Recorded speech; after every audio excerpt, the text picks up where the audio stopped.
नमस्कार मित्रांनो, स्वागत आहे आपल्या चॅनलवर जॉब विथ भूषण. तुमच्यासाठी एक चांगली जॉब ऑपॉर्च्युनिटी घेऊन आलोय मित्रांनो. ही जी भरती निघालेली आहे, कृषी व पदवी विभागाकडून इथं भरती निघालेली आहे. कृषी व पदवी विभाग खुद्द आज स्थापनेवरील 10 डाटा एंट्री ऑपरेटर ऑपरेटर आणि 5 शिपाई मनुष्यबळ सेवा बाह्यंतरमार्फत घेण्याबाबतचा हा जी-आर आलेला आहे. ओके. याच्यामध्ये हा जो जी-आर असणार आहे 30 ऑक्टोबर 2025 चा लेटेस्ट जी-आर आहे. याच्यामध्ये तुम्हाला मी संपूर्ण माहिती देणार आहे. फॉर्म कसा भरायचा आहे, पगार किती आहे, अप्लाय करण्याची पद्धत कशी असणार, सिलेक्शन प्रोसेस काय असणार, ए डाऊट तुम्हाला एकाच व्हिडिओमध्ये मिळेल. तर हा व्हिडिओ शेवटपर्यंत नक्की बघा आणि चॅनलला सबस्क्राईब करा, बेल आयकॉनला प्रेस करा आणि आपलं टेलिग्राम चॅनल, WhatsAppवर, Insta आयडी, Facebook आयडी लावून फॉलो करा. चला तर मग सुरू करूया या व्हिडिओला. आता हा जो जी-आर आलेला आहे मित्रांनो, कृषी व पदवी विभाग खुद्द यांच्या आस्थापनेवर 10 डाटा एंट्री ऑपरेटर आणि 5 शिपाई मनुष्यबळ सेवा बाह्यंतरमार्फत घेण्याबाबतचा हा जी-आर आलेला आहे. महाराष्ट्र शासनाकडून कृषी व पदवी विभागाकडून दिनांक 30 ऑक्टोबर 2025 चा लेटेस्ट हा जी-आर असणार आहे. याच्यामध्ये दिलेली आहे प्रस्तावना, जे की वित्त विभागाने गठीत केलेल्या अपर मुख्य सचिव सेवा सामान्य प्रशासन विभाग व प्रधान सचिव वित्त विभाग यांच्या उपसमितींच्या दिनांक 15/9/2025 व दिनांक 18/10/2021 रोजीच्या बैठकीत कृषी व पदवी विभाग खुद्द आस्थापनेवरील लिपिक टंकलेखन संवर्गातील 23 रिक्त पदे 23 रिक्त पदांपैकी लिपिक टंकलेखनाच्या 10 पदांच्या सेवा तसेच विभागातील निकट विचारता घेऊन 5 मनुष्यबळ मर्यादित शिपाई सेवा बाह्यंतराकडून उपलब्ध करून घेण्यास मान्यता देण्यात आलेली आहे. सदर मान्यतेस अनुसरून 10 कट्टा लिपिक टंकलेखन म्हणजे डाटा एंट्री ऑपरेटर व शिपाई सेवा या बाह्य यंत्रणेकडून घेण्याची बाब शासनाच्या विचारधारणात होती. ओके. त्याच्यामध्ये दिलेलं आहे किती पदं असणार आहेत? 10 जी असणार लिपिक टंकलेखन, त्याला आपण डाटा एंट्री ऑपरेटर दिलेलं आहे कंसामध्ये आणि 5 शिपाई पदं असणार आहे. ओके. अशी 15 पदं आहे. याच्यामध्ये दिलेला शासन निर्णय. आता अपर मुख्य सचिव सेवा सामान्य प्रशासन विभाग व प्रधान सचिव वित्त विभाग यांच्या उपसमितीच्या दिनांक 15/9/2025 रोजी झालेल्या सन 2025 मधील 13व्या बैठकीमध्ये कृषी व पदवी विभाग खुद्द येथे 10 डाटा एंट्री ऑपरेटर मनुष्यबळांच्या सेवा बाह्य यंत्रणेमार्फत घेण्यास खालील अटींच्या अधीन राहून मान्यता देण्यात येत आहे. ओके. त्याच्यामध्ये दिलेलं आहे मान्यता मिळालेली आहे, जे 15 पदांसाठी असं 10 डाटा एंट्री ऑपरेटर, शिपाईचे 5 पदं. ओके.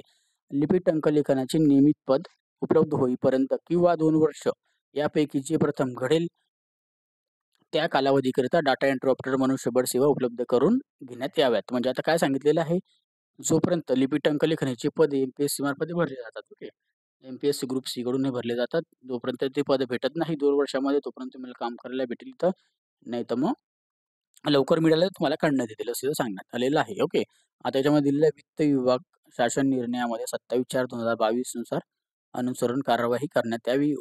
तसेच उक्त समितीच्या दिनांक 18/11/2021 रोजीच्या झालेल्या सन 2021 मधील 20व्या बैठकीत दिलेल्या मान्यतेनुसार अनुसरून 5 शिपाई मनुष्यबळाची सेवा बाह्य यंत्रणेमार्फत घेण्यास मान्यता देण्यात येत आहे. ओके. तर 5 शिपाईची सेवा येणार आहे. आता याच्यामध्ये हे दिलेलं आहे बाह्य यंत्राद्वारे घेण्यात येणाऱ्या या 10 डाटा एंट्री ऑपरेटर आणि 5 शिपाई मनुष्यबळ सेवा वेतन खर्च दिलेला आहे, जे की सेक्रेटरी आर्थिक सेवा, त्याच्यानंतर कृषी पशुसंवर्धन, दुग्ध व्यवसाय विकास व मत्स्य व्यवसाय विभाग, गटांतर सेवा या लेखाशीर्षातून भागवण्यात यावा आणि ह्या शासन निर्णय उपसमितीने दिलेली दिनांक 15/9/2025, 18/11/2021 रोजीच्या बैठकीतील दिलेल्या मान्यतानुसार अनुसरून निर्गमित करण्यात येत आहे. ओके. आता याच्यामध्ये तुम्हाला म्हणायचं असेल तर अप्लाय कसे करायचे? आता तुम्हाला मी सांगितलं कोणत्या विभागाची सेवा असणार आहे ही, जे की तुम्हाला दिलेले कृषी व पदवी विभाग. आता कृषी व पदवी विभागाचं जे ऑफिस आहे आपल्याला इथं जायचंय स्वतः. जे की गटांतरी भरती जी असते मित्रांनो, हे स्वतः त्या ऑफिसामार्फतच पदे भरली जातात. हे कोणत्याही याची ऑनलाईन पद्धतीने अप्लाय करण्याची लिंक तर आतापर्यंत सुद्धा आलेली नाही. जोपर्यंत मी केव्हापासून व्हिडिओ बनवतो तेव्हापासून मला माहिती आहे. ओके. तर तुम्हाला स्वतः या ऑफिसमध्ये जाऊन आपल्याला या पदांबद्दल माहिती द्यायची. मला लिपिक टंकलेखनासाठी इथं फॉर्म भरायचा आहे किंवा शिपाईसाठी फॉर्म भरायचा आहे गटांतर सेवेमध्ये.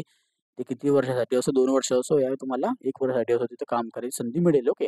जर तुम्हाला इच्छुक असाल स्वतः आपण तिथे जाऊन भेट द्या आणि तुम्हाला हा या व्हिडिओ काही डाऊट असेल तर मला कमेंट बॉक्समध्ये कमेंट करा किंवा मला Instagram, Facebookला मेसेज करा. त्याची लिंक तुम्हाला डिस्क्रिप्शन बॉक्समध्ये मिळून जाईल. ओके. आणि हा तुम्हाला व्हिडिओ पाहिजे असेल टेलिग्राम चॅनल, WhatsAppवर आम्ही शेअर करून देईन. तिथे जाऊन तुम्ही डाउनलोड करू शकता. त्याची लिंक तुम्हाला डिस्क्रिप्शन बॉक्समध्ये मिळून जाईल. डाऊट असेल कमेंट बॉक्समध्ये कमेंट करा. व्हिडिओ आवडला असेल लाईक करा. जास्तीत जास्त मित्रांना शेअर करा. ज्यांना जॉबची गरज असेल, गटांतरी भरतीमध्ये काम करायचं असेल त्यांना. ओके. आणि चॅनलला पहिल्यांदा असेल तर सबस्क्राईब करा, बेल आयकॉनला प्रेस करा. डेली तुमच्यासाठी नवीन-नवीन जॉब अपॉर्च्युनिटी घेऊन असतो. अशाच नवीन-नवीन जॉब अपॉर्च्युनिटीसाठी भेटूया आपण आता नेक्स्ट व्हिडिओमध्ये. तोपर्यंत जय हिंद मित्रांनो. Thank you.